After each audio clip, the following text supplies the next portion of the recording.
Guys, what's up? Oh my god. Oh my god. Bethesda just knocked it out of the park. They just killed E3. There's nothing left of it. It's like a nuclear explosion hit E3, boom, turned it into a Fallout-esque country. It's crazy. What have they done? That was incredible.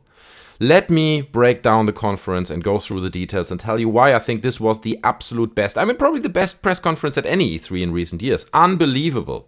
So they started off with this mood film where I was like, oh, right, that's off for a bad start, right? You see families eating cereals for breakfast and like clearly communicating, hey, everyone here's got a life. You know, it's not that we've got crazy crunch times and we work overtime like to the point of complete exhaustion. No, we have lives and we are very human and very happy. We smile a lot and we've got loads of friends and social activities. So I was like, oh god, this film is weird. I mean, I get what they're trying to do, but it felt kind of weird. They highlighted diversity, the multiculturalism, like that they're a very multicultural company, which is good, you know, I appreciate that, but these kind of films just always feel a bit forced to me. So I thought, oh my god, where's this going, right? Okay, anyway, right after this, they kind of showed this little mood trailer where they mixed up all their games and all their brands, Prey, Wolfenstein, Fallout, and all that. And then Pete Hines came out. And from the start, you could kind of tell that it's very different than other conferences, than EA or Xbox. It didn't feel that forced. You know, he threw in a few words, like a few remarks that probably were not scripted, and it just felt like he's just talking to the people on eye level. I understand, you know, they still think this through very much, what they're saying, but it felt much more relaxed, you know. There was just a relaxed vibe on stage. He spoke about all Bethesda employees kind of thriving for the best and that they've just been ranked #1 publisher, and that's absolutely something to be proud of, so that's good. They're highlighting this. He then went on to kind of make a few jokes about the Walmart leak, right? Like, hey, Walmart, that's a very good friend that you can trust with a bit of information. So they had these kind of funny remarks going on that didn't feel like, we have to be funny now. No, they felt quite natural and actually funny. I had a few giggles throughout the whole presentation, so that's good. It felt quite lighthearted and all that. So appreciate that as well. And then they went right into Rage 2. Instead of just going into gameplay or showing the game, they brought out this band, I think they called NJWK, and they played the theme song of Rage live. And at this point, right, they had this mood film in the beginning about the families and how happy everyone is, and then they have this band coming on, and I wasn't the biggest fan of this song in particular or of this singer, so I was like, oh god, this is getting a bit awkward, right? But they did perform the song live, and, you know, I think they put a good show on. It was a bit long, you know, you could see that the audience was a bit like waiting impatiently to see something. But then two guys came out, one from Avalanche Studios, one from id Software, and then they kind of went back to slightly awkward scripted dialogue, and it wasn't as relaxed as like Pete Hines or as comfortable as Pete Hines was on stage, but that's okay. You know, it is a big moment for everyone, and everyone's a bit nervous, so it's totally understandable that people are just a little bit anxious when they stand there on stage. It was still fine. So then they went on to talk about Rage 2. They said it's the most insane open world shooter you've ever played, and you're going to be playing as a character called Walker.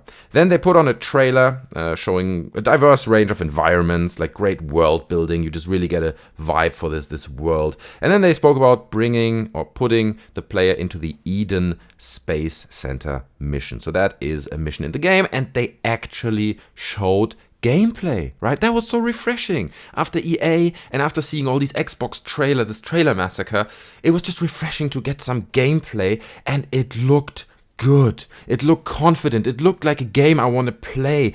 It reminded me a little bit of Bulletstorm at times, where people fly through the air and then you kick them off or whatever and shoot them in the air. It looked a lot of fun, just in your face, epic, kick-ass action. She then, in the mission, you know, had to bring down this pod from space, so that was visually very impressive. The gunplay looked fantastic, and I was just watching it and I was like, yes, this is how you demonstrate a game on stage, right? If you look at the demo of Battlefield 5, where was the gameplay? I mean, I know that now in the meantime they released, like together with some YouTubers, some gameplay footage and all that, but there was nothing of that in the presentation, you know, nothing where they proudly say, this is the game, this is how it looks, and that's why it's fun. So it was so refreshing to see this pride that these people take in this game. And at that point, I was really sold. I'm gonna play Rage 2. You know, looks like killer game, absolute killer. It's gonna come spring 2019, so it's not that far away. It is next year, but it's not, it's about a year to wait. So we're getting there. Then they moved on to talk a little bit about The Elder Scrolls Legends, which is a digital card game coming to Switch, Xbox, and PS4. That's all I'm gonna say about this. Then they moved on to Elder Scrolls Online, kind of recapped a little bit what went on, and I didn't know that they had like 11 million players. I don't know if that's like consecutive players at one point in time or that's just over the whole lifespan of this game. It was voted MMO of the year and it got a lot of support, right? They spoke about how they keep creating content for the game. New DLCs are coming, one called Wolf Hunter, which includes like werewolf stuff. I haven't played Elder Scrolls Online, so I can't say too much about it. And then there's one that was called Merkmayer. Is that the right word? But anyway, it's a story DLC for that as well. So people like that, if you play the Elder Scrolls Online, and apparently there are 1 million or 11 million people doing that, then this is good news. It was nice. It also wasn't too long. They didn't go into crazy detail about it, so appreciated that. And then after that, the first big reveal that I didn't really see coming. I didn't believe in this, but it was Doom Eternal, a proper sequel to Doom, right? And at that point, I'm sold. I'm like, this is amazing. Like, Doom was such a fantastic game. I did a whole Let's Play, actually, on my channel. If you want to see how I finished that game. It was amazing. Like, just a great game. So I'm so happy that they're not like, here's a little bit DLC and like a few more monsters. No. It's a full, proper sequel. They said it has twice as many demons. He teased that there's going to be hell on Earth. So maybe they're bringing these monsters to some kind of Earth map. That would be amazing. Like, all that stuff sounded so great. They also said that they're going to have more information at QuakeCon in August. So amazing, right? It wasn't too long. It looked fantastic. It got everyone excited. And I was just like, yes, that's fantastic. Then Quake Champions, talking about how they built on like a 20-year legacy, and that already 20 years ago they hosted these competitions, basically esports competitions, and that's something that's very dear to my heart. Just quickly going off on a personal note there, Quake is the game that I grew up with. Quake 1 and Quake World, which was like a multiplayer modification of Quake 1 that was only made to play online with probably slow modem connections against other players, and that's what I did when I was young, and I loved this game, and I was there downloading demo files 20 years ago when they did these esports competitions, so I was immediately sold and I was on board. I was like, that's great that you're building on this legacy and that you're mentioning it and treating it with the pride it deserves, right? Because in my opinion, Quake, Doom, you can argue for Doom or Wolfenstein, but Quake is the real father of competitive online multiplayer shooter. If you guys never looked into this, then Google Quake World Duel or something in YouTube. You find these duels. The skill that these players had, I don't know if people are still playing it now, probably not, but it's incredible. And that was my youth, so I was very happy to see this on stage. And you can download the trial of the new Quake Champions, currently free on Steam. And even the trial expires. If you download it this week, you can keep the game and you can keep playing it for free, right? And I was like, this is amazing, right? This is exactly what people want. There's no like fudging around, do this subscription service. No, there's no bullshit. There's no BS. It's free right now. Download it, get it, play it. That's how you get people on board. That's how you get people excited.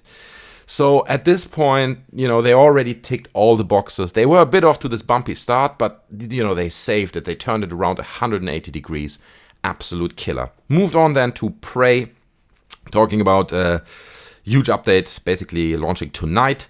It's called the Moon Crash DLC, and they really just try to satisfy everyone, right? Like, everyone gets a little bit of excitement for their brand. If you're a big Prey fan, you're going to be excited to see this new DLC coming, and it looked good. You're on the moon, and I didn't play the game, but it was just great to see that on Doom, on Quake, on Rage. They ticked all these boxes to the satisfaction of the fans, right? The fans came first. That's how it felt, and there were no excuses. They just said, give the fans what they want, with a big smile on their face.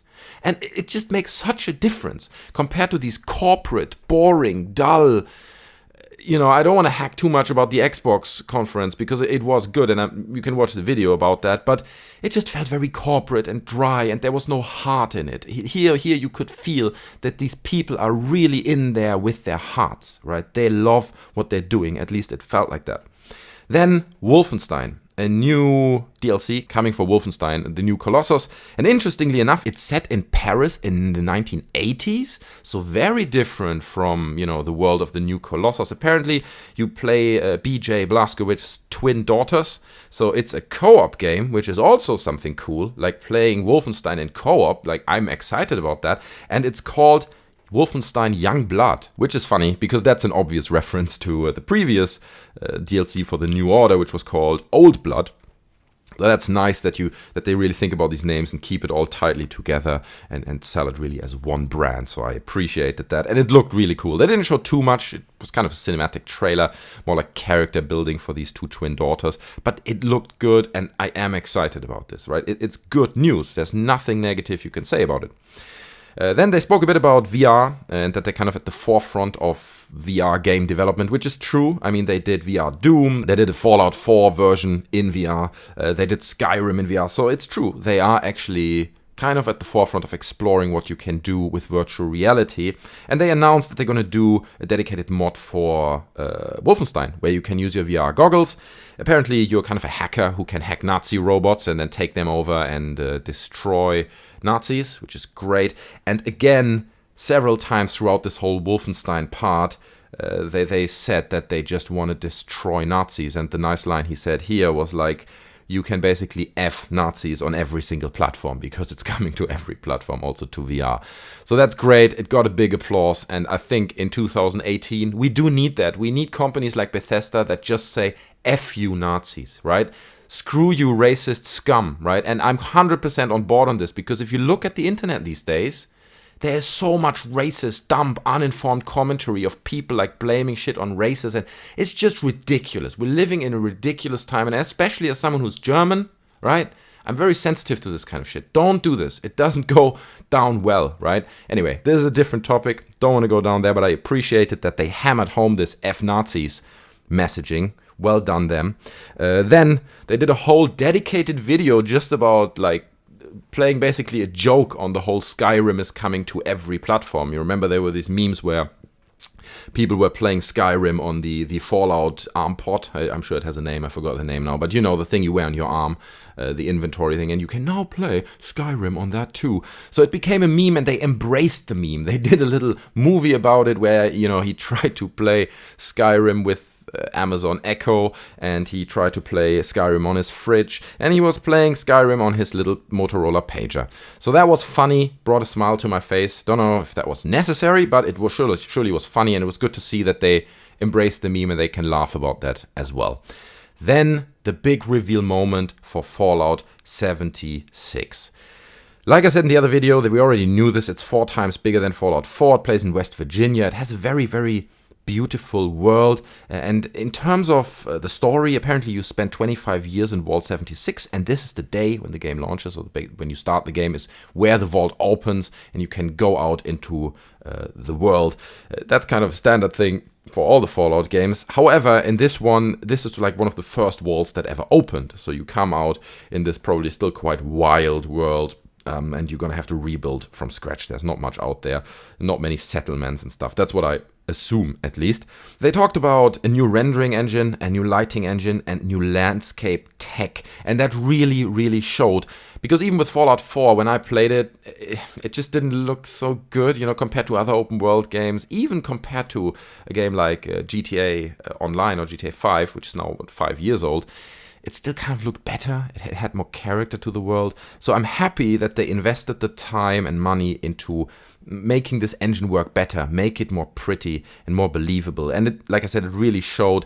They had new creatures that had amazing animations. It just looked like a proper next level Fallout.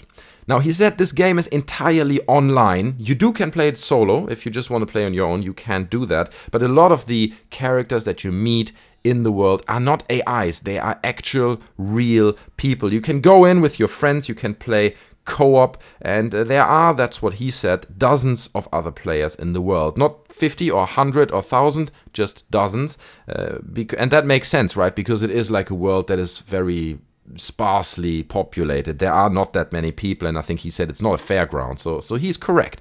So you might encounter randomly other players. They showed a bit of PvP stuff, so you can actually engage with other players, maybe team up with them, maybe fight them and then die. And if you die, you don't lose all your stuff. You probably respawn somewhere, and all the progression, is not lost. You can continue. So it's not like a battle royale game or something where you die and lose everything and start from scratch, which is good. I think it's a good thing. I'm still not 1,000% clear on what Fallout 76 is exactly. I mean, it's clear what it is, but there are many questions, right? I don't have answers to all my questions yet, but it sounds fantastic, right? And the simple idea to just bring co-op and other players into this world, I think that's exactly what this game needed. When I played Fallout 3, when I played Fallout 4, it was always like, wouldn't it be good to share this with someone and just run around in the world and be together, with other people? I think this is the layer the game needed, and it can really elevate Fallout to the next level and make it like a proper game that you can play also over a longer period of time. I know there are a lot of people who play Fallout for thousands of hours, but for someone like me, it really adds a new layer to the game, and I'm very, very excited. Also, I think I have to mention on the Fallout presentation how it was presented.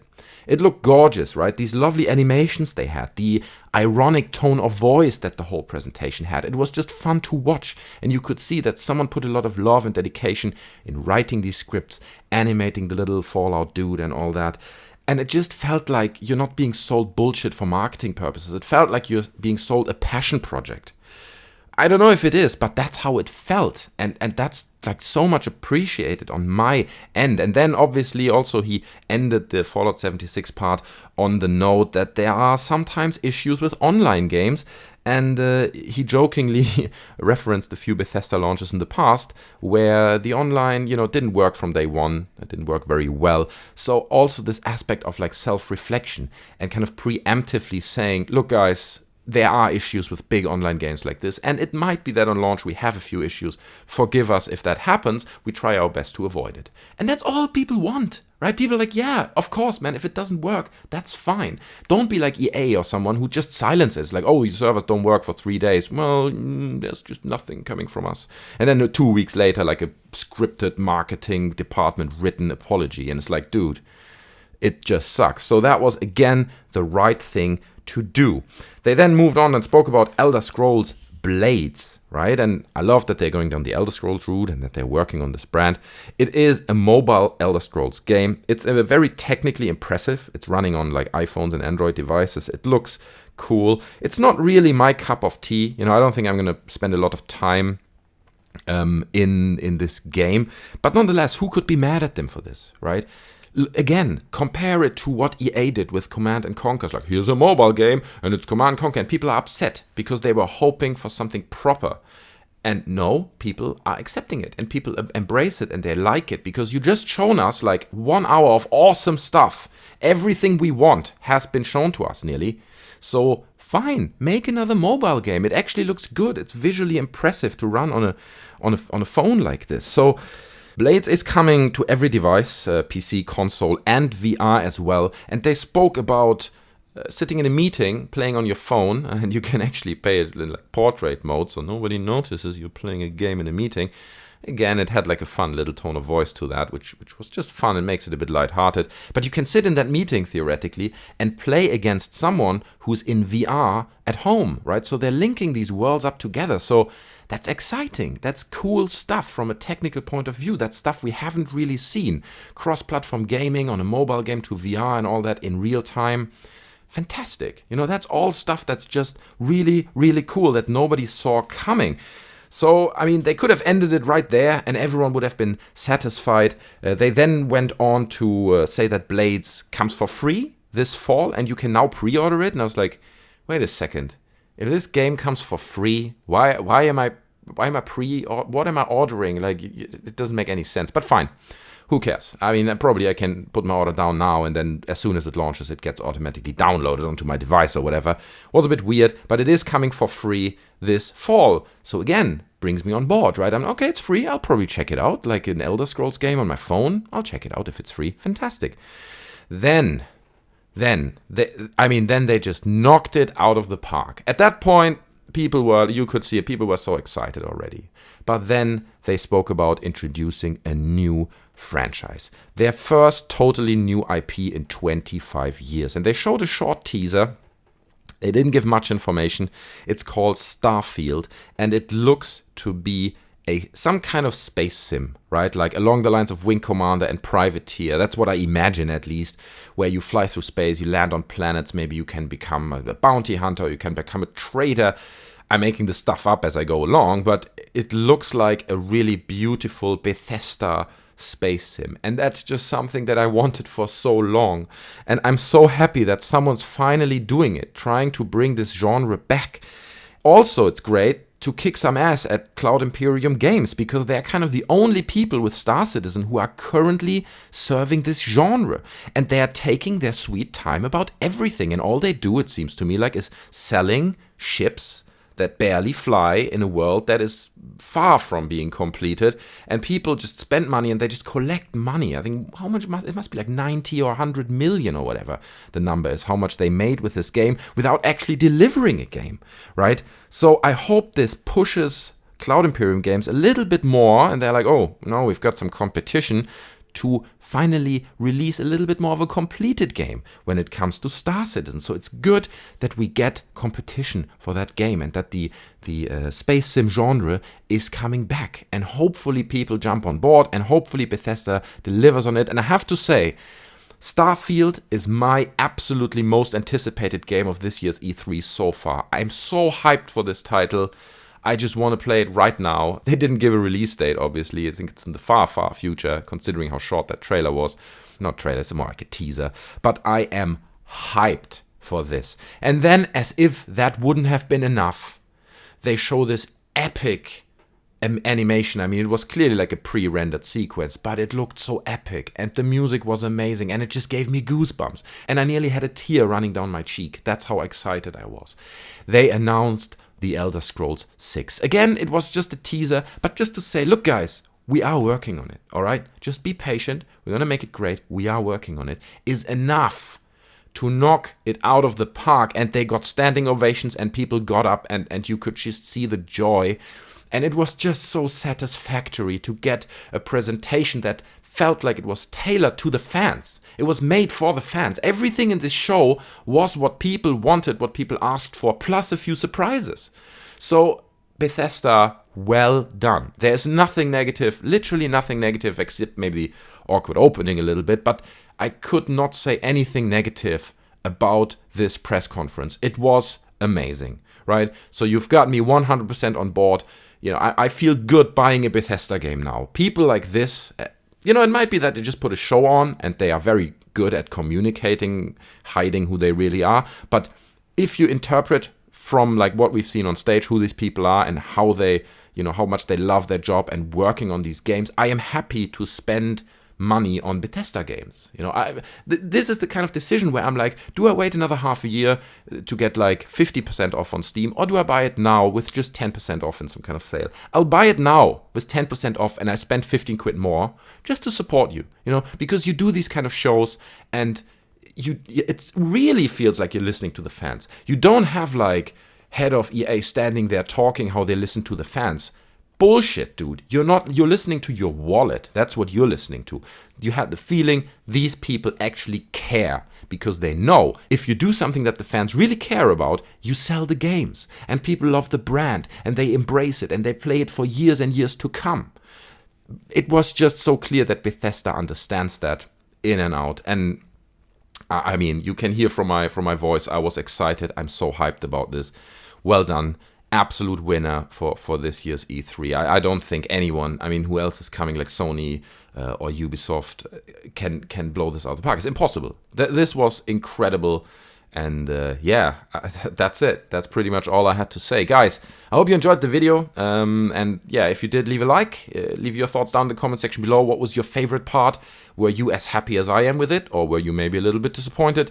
What is going on with your thoughts? Let me know down in the comment section below. Share the video, subscribe, hit the little bell, whatever people do. I appreciate your feedback. I had a few people saying that they really enjoy this kind of E3 coverage that I do. So here we go. I'll keep doing it. Let's see the other conferences. I don't know what's coming up tonight. I don't have the schedule in front of me now, but I'm sure it's going to be exciting. So guys, stay excited, take care, and I'll see you next time. I'm out. Bye.